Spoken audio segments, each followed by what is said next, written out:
और आज 10 साढ़े 10 साल के अंदर आम आदमी पार्टी देश की राष्ट्रीय पार्टी बन गई है। 1300 से ज्यादा पार्टियां हैं देश में। पूरे देश में 1300 से ज्यादा पार्टियां हैं और उनमें केवल 6 पार्टियां राष्ट्रीय पार्टियां हैं और उन 6 में से केवल 3 पार्टियां हैं जिनकी एक या एक से ज्यादा राज्यों के अंदर सरकारें हैं। उन 3 में आम आदमी पार्टी आती है, बीजेपी, कांग्रेस, आम आदमी पार्टी। तो सबसे पहले मैं सभी कार्यकर्ताओं को तहे दिल से बहुत बहुत बधाई देता हूं। सभी सपोर्टर्स को, हमारे शुभचिंतकों को, हमारे वोटर्स को और सबसे ज्यादा हमारे क्रिटिक्स को, जो हमें बताते रहते हैं समय समय पे कि हम क्या गलतियां कर रहे हैं, उन सभी लोगों को मैं तहे दिल से बहुत बहुत बधाई देता हूं, शुक्रिया अदा करता हूं। भगवान ने वहां से, उस वक्त तो अपने पास कुछ भी नहीं होता था, ना पैसे थे ना आदमी थे। पैसे आज भी नहीं है, आदमी बहुत हैं, आज लोग बहुत हैं, लेकिन ऊपर वाला साथ है। आज सवेरे मैं यही सोच रहा था कि कहां से कहां आ गए, तो इसका मतलब ऊपर वाला कुछ कराना चाह रहा है हमसे, है कि नहीं है? हम तो निमित्त मात्र हैं, हमारी तो औकात ही कुछ नहीं थी।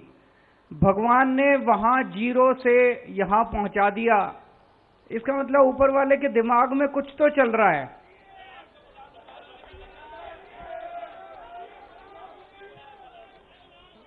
ऊपर वाला कुछ तो हमसे, देश के लिए कुछ तो कराना चाह रहा है।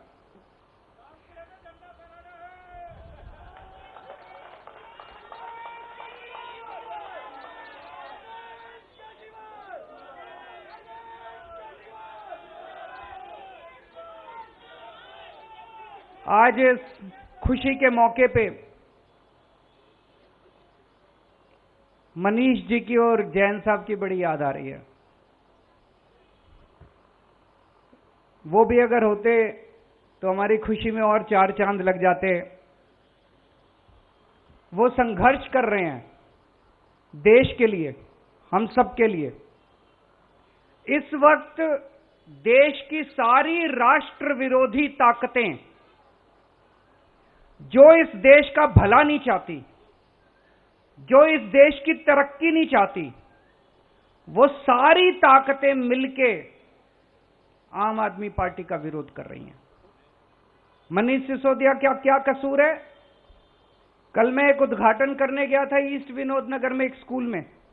सरकारी स्कूल है, सरकारी स्कूल है और उसमें फ्रेंच पढ़ाई जाती है, जर्मन पढ़ाई जाती है, स्पेनिश पढ़ाई जाती है, जापानीज पढ़ाई जाती है। मेरी पढ़ाई हिसार के सबसे बड़े प्राइवेट स्कूल में हुई थी।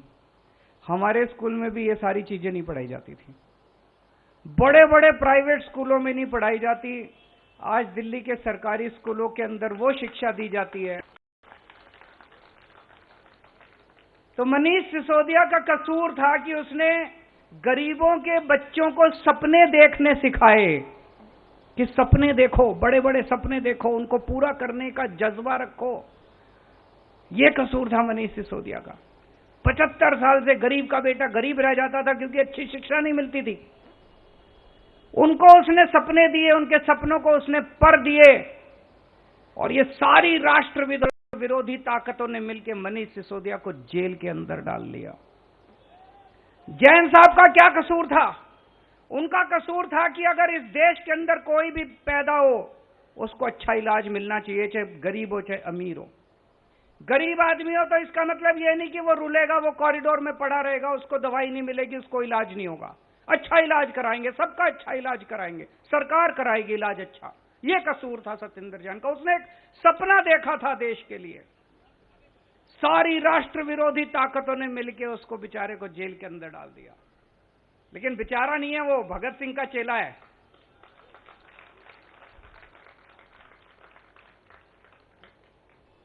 तो ये सारी राष्ट्र विरोधी ताकतें आम आदमी पार्टी को रोकना चाहती है, लेकिन ऊपर वाला हमारे साथ है, किसी की हिम्मत नहीं है। मैं हमेशा कहता हूं, no one can stop the idea whose time has come. इस पूरी यात्रा में बहुत सारे ऐसे लोग हैं जिन्होंने बहुत कुर्बानियां दी, बहुत संघर्ष किए। हमारे बहुत साथी हैं जिन्होंने खूब डंडे खाए। 1 महीने बेड पे थे, फ्रैक्चर हो गया था, बहुत डंडे खाए, जेल गए, बहुत लोग जेल गए। हमारी संतोष कोहली शहीद हो गई। हमारे साथ मीरा सान्याल जी होती थी।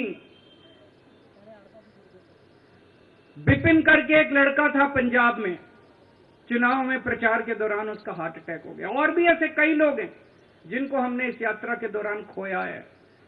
आज इस मौके पे हम उन सबको याद करते हैं और भगवान से प्रार्थना करते हैं कि उन सबको शांति दे, उनकी आत्मा को शांति दे, अपने श्री चरणों में उनको स्थान दे। बहुत सारे ऐसे लोग हैं जिन्होंने बहुत संघर्ष किया। अपने परिवार, नौकरी करते थे, अच्छी अच्छी नौकरियां छोड़ के आ गए, क्योंकि उन्होंने सबने सपना देखा था कि एक दिन ऐसा आएगा जब देश के अंदर अच्छी शिक्षा मिलेगी। वो सब बड़े खुश हैं कि दिल्ली के अंदर, अब पंजाब के अंदर जिस तरह से मॉडल गवर्नेंस का बनाया जा रहा है, उनके सपने पूरे हो रहे हैं। बहुत लोगों ने संघर्ष किया है और आज टाइम है अपनी आइडियोलॉजी को याद करने का, अपनी विचारधारा को याद करने का। आम आदमी पार्टी की विचारधारा के 3 स्तंभ हैं। याद है ना सबको? याद नहीं है? 3 स्तंभ हैं। कट्टर ईमानदारी, मर जाएंगे, देश के साथ गद्दारी नहीं करेंगे, बेईमानी नहीं करेंगे। एक टाइम की रोटी कम खा लेंगे, लेकिन बेईमानी नहीं करेंगे। बेईमानी का पैसा घर में नहीं आएगा। कट्टर ईमानदारी। दूसरा स्तंभ है कट्टर देशभक्ति। देश के लिए जरूरत पड़ेगी तो जान हाजिर है, फांसी पे चढ़ जाएंगे। और तीसरा स्तंभ है इंसानियत। इंसान को इंसान समझना है। इन लोगों की तरह गुंडागर्दी नहीं करनी।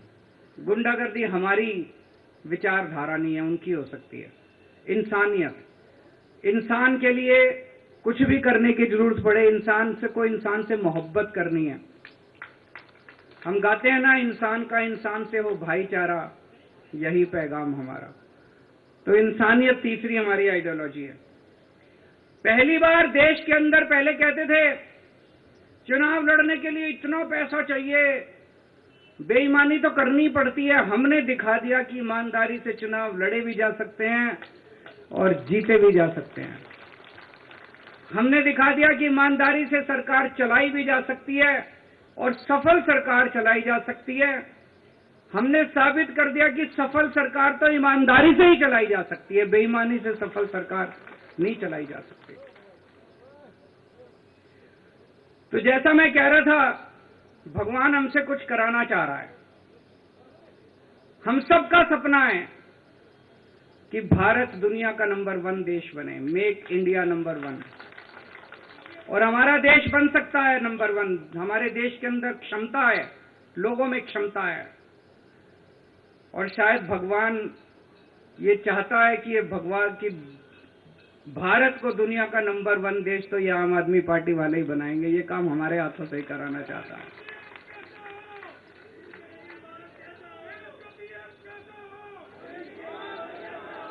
देश की राजनीति के अंदर राजनीति को एक नई दिशा दी है। अभी तक जब भी ये लोग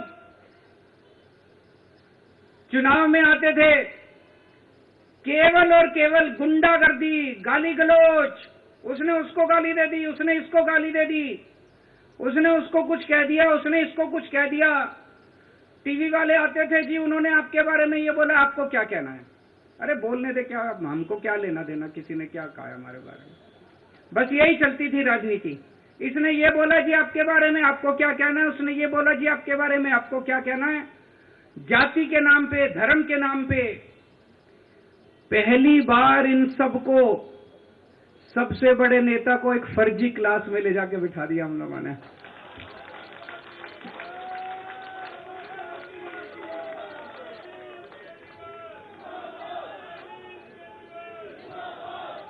वो पता नहीं असली स्कूल में गए कि नहीं गए, लेकिन इस जिंदगी में उनको एक दिन असली स्कूल में भी भेजेंगे।